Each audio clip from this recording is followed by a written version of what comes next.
Kamasuza kandi bifurize amahoro y'Imana mwe muduteze amatwi muri hirya no hino mu gihugu cy'u Rwanda ari mu majyepfo amajyaruguru basazwa n'uburengerazuba abari by'umwihariko abari mu mujyi rwagati wa Kigali. Tugize gutya nyuma yuko havuzwe urupfu rwa Ngabo Eric yishwe na Mugisha. Uyu munsi wa none yasezeho bwa nyuma ni umuntu babanye mu nkambi, ni umuntu babanye mu buzima bwose bukakaye, ariko nyuma yo kuza kugafatwa hari umuntu yimye ngo sinari nzi ko kafatwa nka none kapaswe dore ngiringi yo mu Rwanda. Uyu mwandiko wa Ngabo wenda ntago ndibuze kuba nabitindaho cyane, ariko ni inkuru uteye ubwoba. Ariko reka nkubwire ngo nyaboneka ku muntu ufite inshuti nyinshi ugomba kugira attention. Urupfu rw'uyu mujene w'imyaka 25 wapfuye 25 mujene kugira ngo apfe imyaka 25 umujene ufite nationality ya Amerika akazana akajya mu gikundi kirimo abakobwa bagira nko muri 30 afite amafaranga akaza akajya mu bajama bagira nko muri 30 bose akabatereka byeri barakubwira ko Green Launch niko kabari kambere genze mu mujyi wa Kigali kari mu tubari twihagazeho yeza akabari nyine witwa Muyango wa hostingamo naga ibyari byo wenda binzanye no kuko baje kumusezeraho ku nkuko abantu benshi kuri Rwanda iyo nkuru banarayibonye. Ahubwo dore umwandiko uri hano ni beef yavutse hagati witwa Godfather n'uwitwa noneho Bosco Empire iturutse na n'ubundi ku makuru masha akomeje kugenda asohoka ku rupfu rw'uyu mujeri. Uyu Ngabo biravuga ko ashobora kuba yarishwe na n'ubundi ku kagambane k'inshuti z'abantu bari kumwe, kuko uyu mujene ubwa mbere baramugonze kandi bamugonze afatanya n'umuntu agwa hasi ariko ntiyapfa, basubira inyuma baramukandagira baramuhujije igihugu. Noneho iyo umuntu akugonze igihe ushukwa urumva abantu bafataga video urumva ikintu kimwe cyabayeho nkavuga ni byibuze kuba umuntu yaba kugonga wamara kugwa hasi aho kugira ngo byibuze ba bantu muri kumwe babe bagutabariza urumva we asubira inyuma rinda kugwa ngongera kwice niba mara kubona nakwishobana n'ibyo bo ntibigeze bavuza karuru. Green Launch muri parking yaka abantu bazi karaka ubu nakabari kagizwe n'ibyumba 4 abantu bazi karaka ka Green Launch hari icyumba cya mbere ubona ibumoso bwawe ukinjira ari naco kiri imbere hano gutya nka parking iri imbere buri cyuma gifite izina ryayo. Yego niba ngo rero kano kabare urebye ibintu byahabereye urupfu rw'abantu benshi bakomeje kugira bati ese mu by'ukuri koko uyu Ngabo Eric yaba yarapfuye ku kagambane k'inshuti ze bari kumwe. Iki ni ikibazo cyane ugomba kwibaza muri uyu mwandiko. Ikindi kibazo cyane ugomba kwibaza hano ese kubera iki bano bakobwa nyuma ko bamaze kubona Ngabo Eric apfuye batigeze bajya bahamagara polisi ahubwo bakihutira noneho kuza kuri live TikTok witwa Godfather. Ikintu cyo kibazo cyaka ugomba kwibaza hano ni misi. Hari ikindi kibazo cyaka ugomba kwibaza hano gute uyu mujeni yaramuka amaze kugonga Ngabo urumva ntajya kwitanga kuri polisi mu Busanza. Urumva iki kintu yataza kujya kwitanga kuri polisi mu Busanza akaramuka atorotse abantu bakoko ko bahamagaye polisi byari bugende bite. Mwibutse ko umuntu wamugonze afite ubwana gihugu bwa Amerika aramutse avuye mu gihugu cy'u Rwanda sinzi niba ko ubutabera bw'u Rwanda bwashobora kumukurikirana. Bamwe bakavuga bati na n'ubundi ibi ni bya bindi dusanzwe dusangira n'abajene bacu mu kabare akagusha spaguru mu kirahore cyawe ejo bundi tukagushingura. Urabizi umukobwa wapfuye nawe bamuhaye spaguru bakavuga bati Ngabo nk'umuntu wari ufite indege yagomba kumagurutsa mu gitondo saa 3 yagomba kuva mu Rwanda. Urupfu rwe rwarihuse kubera ko abari barateguye kumwica babonye neza ko agiye kuva mu Rwanda umugambi wa batawugezeho. Ni umujene ufite akazi keza gutwara amakamyo muri Leta Zunze Ubumwe za Amerika. Umuntu utwara ikamyo hari urabizi amafaranga bahagaze.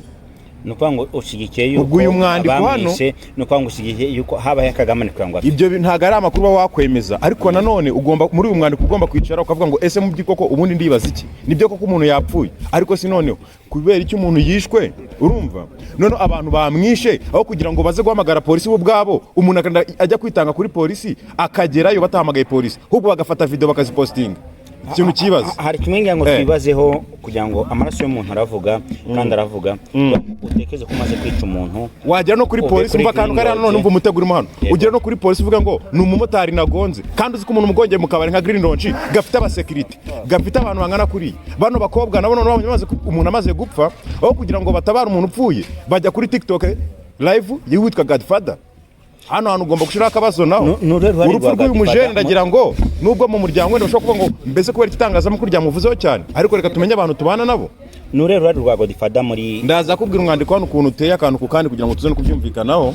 Uyu Godfather abantu benshi nta nubwo baramumenya ni umujene w'umukongomani bakubwira ko ngo yakoraga kwitwa Rurankunda ariko ntabwo nibuze kugenda mbijyamo akantu kandi ukuntu yageze mu Uganda naho akakora akazi urumva ko mu rugo ariko ashishisha nabwo atari kata ngo yiwe ntabwo nshaka kubigaruka itonde gato nkubwira ukuntu umujene yageze no muri Amerika ibi ni ibintu wenda Bosco aravuga ati n'umusazi nibyo koko wenda nawe hari amakosa ariko sinanone Bosco nawe yararangiye twe kumugarukaho itonde gato ariko ugomba kumva kano kantu genda aza kuguha amakuru hano katwe ku rupfu rw'uyu mujene ariko nanone ngomba gutekereza kabiri ese koko kano kanya baramutse bangongeye hano wajya kuri TikTok live y'undi muntu kurusha uko wahamagara kuri polisi ese ko babonye umurambo akimara kugongwa bwa mbere kuki batamukuriye ngo byibuze bamuhishe nk'inyuma y'imodoka imodoka irindi isubira inyuma ibaza umushoferi utwaye imodoka agafata rivanse agasubira inyuma kugeza agonze umuntu kandi bakubwira ko uyu ngabo hari undi mujene witwa Adolphe bari kumwe kwa kano kabari kitwa Green Launch bamugonga itonde gato kano kantu kumve neza yari afatanye n'umuntu ku rutugu bamwe akaba bakeka ko uyu muntu amufashe ku rutugu ashobora kuba yaramujugunye mu modoka Mugisha yari atwaye inyuma bakubwira ngo njyewe namujugunye mu modoka gutya nkubwire ngo bano bakobwa yaba n'uyu mugi wari ufatanye n'uyu mujene yaba n'uyu Adolphe bose bakabe babafata polisi kugakora iperereza bose barimo hariya kubera ko iyi kundi bigaragara ko hashobora kuba harabayemo akagambane ku rupfu rwa Ngabo byakomeje kuvuga yuko Muyango na Godfather bari inyuma y'uru rupfu bamwe barakubwira ngo uyu Ngabo ni umujene ujya gusubira muri Amerika ariko bagura ko uyu Mugisha nawe yari umunyamerika waje gufata ibiruko mu Rwanda ariko none uko bageze ku kabari nibyo byatumye na Muyango yisanga muri uyu mwandiko reka mubwire gatoya Muyango ari mu bahosta beza bari kwa kano kabari kitwa Green Launch banakunzwe ni ukuvuga ngo Muyango rero abagabo bose baza kuri kano kabari baba bifuza kuba baba inshuti na Muyango nuko baganira na Muyango kubera ko ni umwe mu bantu bafite intebe ikomeye nka kano kabari kita Green Launch niba uziranye na Muyango uricara muri table ya VIP kandi nziza bakuzi nk'umukire ibyo bintu nabyo ugomba kubyandika hano Muyango muri Green Launch ubundi avuze iki ni umukozi nibyo ariko ni umukozi udasanzwe kubera ko abakire bose baza kwa kano kabari bahaza kubera uwitwa Muyango bakakubwira ko rero bana bahungu ko baje nk'abakire nanone nabo baje bavuga bati mu by'ukuri Muyango hosting hano no dukeneye guhura nawe dosiye ya Muyango sindi buze kwinjiramo cyane wenda ntaza no kugira n'andi makosa nisanga nakoze ariko none bakubwira ko bana abajene bose nk'abajene bavuye muri Amerika bafite ibiceri byabo murumva umujene twarikamye azanye mu Rwanda $45 aje mu kabare urumva nawe wa mwana hostinga mu kabare byanze bikunze ijisho rye nk'umugabo urabizi ko abagabo twese dukunda abagore hadawe bagura ko nyine basheka ko abantu bajene bombi bashobora kuba barashatse umwe akavuga ati ngenda shaka mu Muyango undi ati nanjye ndamushaka ariko reka nkubwire icyo bapfuye batuzimizaga bano bajene basanzwe bafite groupe y'aba diaspora bahuriramo ya groupe ya WhatsApp bakubwira ko uyu witwa Mugisha Eric ngo ari igifura ariko se mu by'ukuri koko niba ari igifura bakaba bari bamuze banaramumanuye muri groupe ya WhatsApp kubera iki bongeye guhurira nawe muri kundi imwe bagasangira kwa kano kabari hari amakuru avuga yuko nyuma ya saa 48 Muyango amaze gutangaza ngo nta kintu nabonye mu rukundo cyiza hari n'ibyo nabonye yavuga iki se nyine Muyango yavuga iki nyine yashatse ko ibyo buraya by'ingo ibyihorere mwana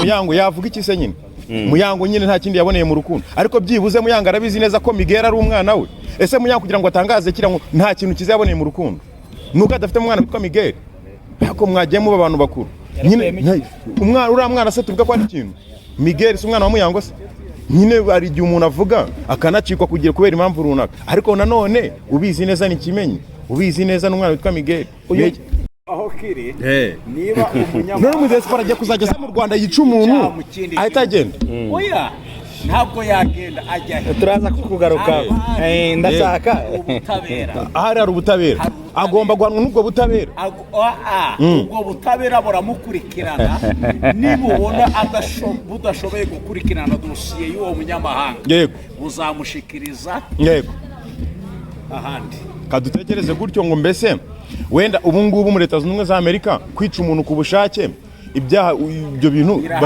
birahanirwa okay ariko reka tubanze turebe kano gatoya Amerika abikoreye no hanze yego birahanirwa abikoze ku bushake none se turatekereza ko polisi y'u Rwanda noneho igiye gufata uyu muhungu Mugisha wishe Ngabo ikamweza muri Amerika ikamutegenda ikamujyana muri Amerika bari yaburane no araburanira aho yakoze turaza kukugarukaho twagiye Teo uyu mwanya none dufatiye uyu mwanya abantu babanye mu nkambi twarakuranye ni nkuko wanyica nkuko twakuranye hano mu Gashanyiro ukaba wafatiye icyemezo cyo kunyisha umva ikibazo ni kimwe mu kabare dupfa reka ngubwire kano kabare kari umukobwa witwa Muyango wa hostinze hano kandi uramushaka nanjye ndamushaka Muyango ni umumama ntago akiri umukobwa reka tubare ni umufiyemeri kuko yamaze kudivorce ntago ari umufiyemeri ni umumama okay ni umugore wakoze divorce ni umumama okay umugore aba umugore kubera ko afite umugabo.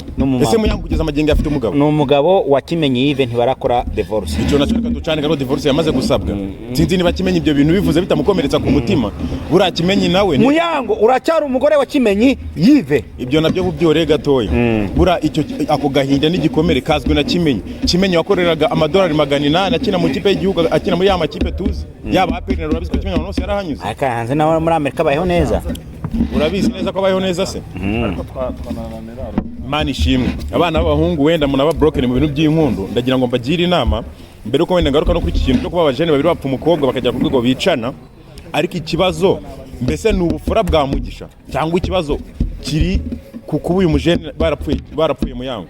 Ibya Muyango byo Bosco nabonye yanashize kuri tatozi y'inkuru yiwe, abantu benshi baravuga bati Muyango hariya tubirebye neza ira nkuru n'umwari kuntu uteye. Muyango reka tumukure muri iyi nkuru, ahubwo reka no tuzana abantu bagomba kuba bari muri iyi nkuru. Bosco nuko kanabonye yakoze amakosa muri iyi nkuru y'urupfu rwa Ngabo. Abantu bakabaye bari muri iyi nkuru ni bano bakobwa babonye Ngabo amaze gupfa bakaza kuri TikTok yitwa Godfather. Urumva iki kintu aho kugira ngo byibuze bajye kuri polisi gutanga amakuru y'uko umuntu yishe undi ku bushake. Godfather numwe mu influencers ibyo bintu mu Rwanda. Umwe influencer se mu Rwanda bishatse kubigi kuri Godfather kuba bashatse kumuvugaho bakamarasaho. Ibi bintu bye bya Godfather byo ntabwo byo kuzajya tuvugaho. Ni umunyamakuru. Okay, ni umuntu w'umuhanga mu gukoresha social media, icyo ni icyambere. TikTok, Twitter. Ariko mu promoter beza twagize Godfather bimaze kugaragara ko ni umujene uko wagize chance akabona social media nziza zigatumbagira, ariko usanzwe agira icyo nakwita umutima mubi. Godfather byari uko yavugaga Bruce Melody ntabwo byibuka se. Hako ari benshi yafashije. Bande nyine abo bantu tugomba kuzivuga. Ese yabafashe mu buryo byari byagenze kugira ngo abantu bafashe. Icyo kintu kigomba kukibazaho. Niyo mpamvu kugira ngo hari n'urupfu rw'abantu bagiye bapfa. Aregana n'ubu kugeza amaginga ya kuba Yago yarahunze igihugu. Godfather n'umwe mu bantu babishinjwa. Sinzi n'ibyo kintu abantu bazagera bacyo. Yago yahunze kubera ubwenge bwe bukeya. Yago ntabwo yahunze kubera ubwenge bwe bukeya. Nta muntu ushobora gukora YouTube channel uzimbaraga guys. Yago wahunze kubera ubwenge bwa bukeya. Itonde hafi. Yago ndagushigikiye ahantu uri ufite amaro kandi umeze neza. Wenda ibiceri ntibiraza kubera ko nyine ntabwo uri umwene wa Uganda. Ikiganda uzi birumvikana ntabwo abaganda batangiye kubona nko mu Uganda, ariko nanone kadutekereze Yago ubuzima bayemo kugeza amaginga ya urumva ntabwo ari bubi. Yago ahari byibuze afite amahoro y'umutima, sibyo? Urumva icyo kintu yagahana ari ushobora gutekereza n'iki kintu aho kugira ubane n'abantu bameze nka ba Godfather bari kugutuma abantu mu kabare bakakugonga n'imodoka bakakwica. Wowe ntabwo wawereye Uganda ariko mwagiye mumenya ubwenge. Ese ubu koko kankubaza ubu Ngabo ko yagiye hari PS y'umutima uzagaruka twongere tumubone. Niyo mpamvu nkubwira ngo aho kugira ngo Yago aje mu gakunira ba Philipita bicarane basangire buce dushingura Yago ibyo yahisemo nanjye nagombaga kubyumva kubera ko na Yago abantu bamurwanyaga bashobora kumwicaza nkano. Uru rupfu ntekereza ko Ngabo yapfuye rufite abandi bantu benshi bagomba kuzarupfa. Sinshaka kugaruka kuri Yago cyane kuko Yago ahari yahunze ahubwo ni gute umuntu ambwira ngo aranyanga nkongera nkicarana kugarukaho Yago nangabona utwari bukeya. Nagaru ubutwari bukeya mwana. Ujye umenya ngo amagara asesekara ariko ntayorwa. Ni umugani w'ikinyarwanda. Ibyo nibyo babivuze ngewe. Ninkubwira ngo amagara asesekara ntayorwa uhite wumva ngo Yago yagombaga gukizayo. Yago yashobora kwicarana ba Philipita na ba Irene nabo bakamasupagura mu kirahuri. Hako mwagiye mumenya ubwenge. None se kankubaza ubu Ngabo ko yamaze gupfa azagaruka. Uwamugonze se byibuze umuryango ntuzajya umusara muri gereza bakamubona. Mujye mumenya ubwenge. Niyo mpamvu ngo amasharare muri ibi bintu turimo by'imyidagaduro muri uyu mwandiko nubwo ari gushaka kuvangamo Muyango abatwica nabo dukorana nabazi imbehe turiraho kingana ntago wajya kugambanirwa na Muyango wose tugira mu kabari. Ahubwo hari abantu babiri inyuma abo nibo tugomba kwibaza ngo ese mu by'ukuri koko umuntu afite YouTube channel yagamba ndi umuntu afite YouTube channel. Maze umwanya muto yambonye poste ya Kimenyi ariko postinga we n'umwana we ariko kandi imbere ko mvuga kuri Kimenyi abantu mutemera mu karere ka Musanze tubona na Centre Pastoral Notre Dame de Fatima. Umuntu wese wabaye mu rukundo ikinasubira itonde gatoya nabo babanze bishura amafaranga mazima. Umuntu wabaye mu rukundo wese iyo ahuye n'ibi bintu ikina postinga n'umwana. Ibaze kukuntu Muyango noneho we ari kwanga gupostinga umwana akavuga nta kintu kizima yakuye mu rukundo. Umwana abagore tujye dutekereza kabiri, sibyo? Ngewe ntekereza ko bino bintu byakabaye ari by'agaciro gakomeye kuba Muyango atewe ushema no kuba yarabanye na Kimenyi kuko Kimenyi ntabwo yari umugabo wa fake man. Umugabo wakinnye mu kipe y'igihugu agakina muri APR. Kimenyi ni umugabo wakora proud ko washakanye na Kimenyi. Nibyo koko hari abasaza bari kuzafite za miliyari, nibyo koko bari kuza nyine, ariko nanone Kimenyi Muyango nta kintu mu rukundo. Biba bivuze kuri urupfu rwa Ngabo nyine niho tumumenye arabivuga nyine. Ariko se mu by'ukuri hari abandi baje bakora ibintu umwana w'umukobwa agomba kubimenya. urumva iki kintu yego icyo ndi kwibaza Muyanga reka tugane ku musozo tugana ku musozo ne gushinyagura umuryango wa Ngabo Muyango na kimwe ntabwo dushaka kubagarukaho cyane ariko Muyango azagaruka mu matwi y'abagabo kubera ko Muyango ni umwe mu bagore beza mwa kino gihugu cy'u Rwanda na n'ubundi n'abandi bazapfa kubera izina Muyango nushaka kumenya n'ujya no mu kabare Muyango yahostinze muzi ko ufite ibiceri uzamuhungire kure umenye neza ko uriya mukobwa ashobora kumwegera isukari ikakurya turi abantu basanzwe turi ku ruhande kugaruka kwa Muyango muri uyu mwandiko ku rupfu rwa Ngabo Muyango avuze birashoboka ko yagaruka ariko kandi Muyango ntabwo ari wowe wakoze si wowe wakoze ibyo bintu nanjye namukuye muri uyu mwandiko ahubwo reba abana baje kuri TikTok bagafata video uriya mujene agongwa ntibahamagare polisi kugeza umujene yitanga abo baje bagafata video bakora bagonga n'ibiki byose barabacuruzi barabakozi ahubwo uwabatumye gature ko umuntu wabatumye ko bimaze kugaragara ko bano bantu bari batumye ngiye ntabwo umuntu wamugonga turi kumwe hano ngo mfate video nimara gufata video ngiye njya kuri live ya TikTok ariko itora birashoboka ko bari abakozi ariko ntabwo ndisiri neza ko bari natwe twese navuga ko bari abakozi ariko ikoresha ubwenge none ariko mujye mukoresha RQ kubera iki mutinya gukoresha ubwenge katuganira niba ngo aha turi hari parking banzu nyumve gato tujyana kano kandi ndi hano hari parking dufatanye ku rutugu ngiye nawe turatasha imodoka irangonze wowe urasigaye imodoka ntinanyisha ntunankure ngo nkure mu muhanda w'iyo modoka imodoka isubiye inyuma irinze inyica noneho wakugira hamagare polisi ikintu wahise ukora ufata video umaze gufata video nyuma amasaha 6 gusa wisujyara yivu y'undi muntu ahubwo n'uyu Godfather yakabaye hamagazwa muri case kubera ko abantu kuza ref gutanga ubuhamya hano babaje gukonfirma ko akazi bahawe karaba karangije ira video ubundi vuze kubera bafashe video wakabaye bafatwa cyangwa se kimwe byibuze iyo bari bahamagara polisi basi mbere gufata video nibo bahamagaye polisi ibaze ko umujene yageze kuri polisi akavuga ngo umumotari nagonze umuryango wangabo nibyo koko bari kuvugaguzwa nyine bari kushinyagura ariko Ngabo yari umujene atwaraga amakamyo yaza agatebwa miliyoni 20 twese akishora kumva nta kibazo ikamyo yari umuntu yitwara kuko wese ibyo uzahembwa miliyoni 10 katwumve uruhande rwe ndagusubiza amashari y'umunyarwanda yari ahari kankumvishe wenda amajwi y'umukobwa simago to applying nakubwira iki kintu video siba mu buryo bwinshi hari umuntu ushobora gufata video akaza kuyeditinga kuri AI oya no ya ntaye akaza no kuri every AI ako nanjye izi social media umbwira narazikoresheje reka nkubwire nabaye no mu IT wazi reka nkubwire ahubwo reka dutegereze turebe icyo ubutabera bw'u Rwanda so guys mbere yuko icyo kintu kibaho reka iki kiganiro tuzakigarukeho cyane ko uyu munsi wa none wabumfukiranye hano wabumfukiranye n'utuma nabivuga byose nushaka kubisibe kamubwire ngo nyangaje umuryango wa Ngabo Eric ariko nanone nyaboneka mujene wanjye niwe utangiye gutera imbere umenya abantu mugendana kubera ko abatwanga nabo tugendana ndakubwiye ngo umwanzi ntabwo yakwica akuziza iki wowe ariko nibi mvuga nabyo nza agaciro kabyo kandi harabo bitunze nibi twabizira ntabwo ari ibintu bya danje ariko nanone uburyo nabongeje moto Iris dore kano gacano ke kujumba 30 kandi nitwe abantu tukazamura buri munsi urabizi inkuru nakoze ukuntu zagiye zizamuka nekereza ko no mubanyicisha nababona gacano ko kari gutera imbere bakangonganye nese umujene wa moyo umuntu atwara ikamyo muri Amerika no mubanyica nayo wavamo neza ntabwo mbise Amerika siko bakora amakosa ahubwo uriya mutibe iwe yakoze amakosa kubera beef bari bafitanye ya beef ariko kankubwiza ukuri beef bari bafitanye bayivanye muri